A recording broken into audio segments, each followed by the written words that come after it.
Andersen-Tawil syndrome, or ATS for short, is a rare genetic disorder that affects the heart and skeletal muscles. It's part of a group of conditions known as channelopathies, which are all caused by problems with ion channels, the proteins that control the flow of ions, like sodium or potassium, in and out of cells.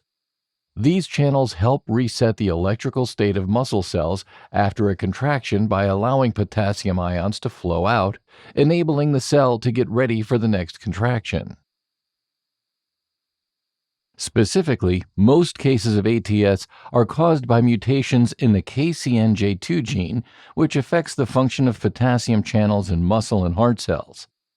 When potassium channels don't work properly, muscle cells become overly excitable or fail to reset properly after firing. In skeletal muscles, this may result in sudden episodes of muscle weakness, whereas in the heart it may lead to abnormal heart rhythms called arrhythmias. Signs and symptoms typically consist of the triad of weakness or paralysis, abnormal heart rhythms, and distinct facial features.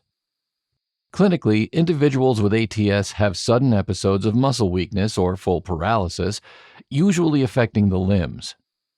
These episodes are often triggered by rest following exercise, emotional stress, prolonged fasting, or high sugar intake, which can lead to a spike in insulin followed by potassium shifts in the blood.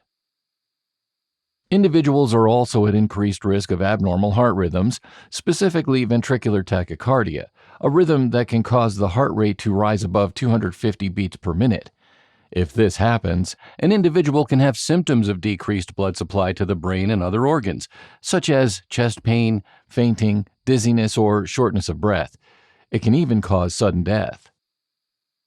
Finally, individuals with ATS often have distinctive facial features, including a broad forehead, wide-set eyes, low-set ears, short stature, scoliosis, or curved fingers and toes, although not all individuals show these signs. Diagnosis of ATS can be challenging because the symptoms are varied and not everyone presents with the classic triad. Often, an ECG is the first key test to reveal anomalies.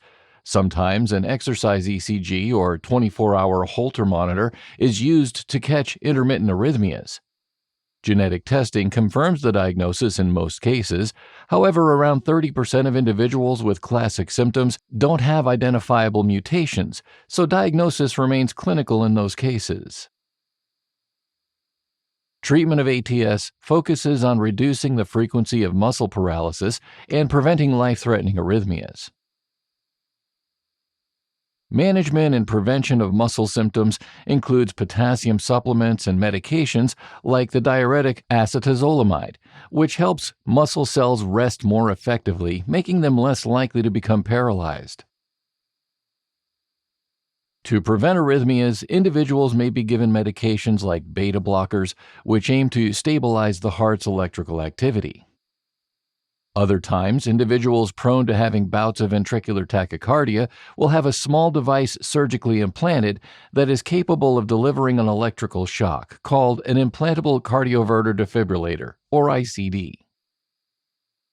All right, as a quick recap, Andersen-Tawil syndrome is a genetic disorder that affects the potassium channels involved in muscle contraction in the heart and muscle cells.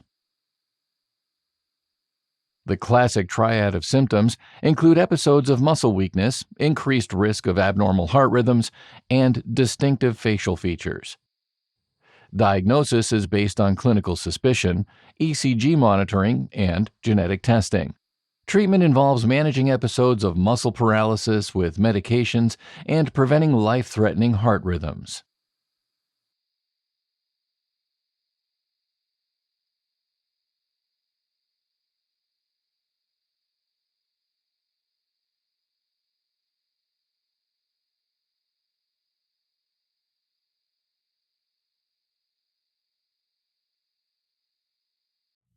Helping current and future clinicians focus, learn, retain, and thrive.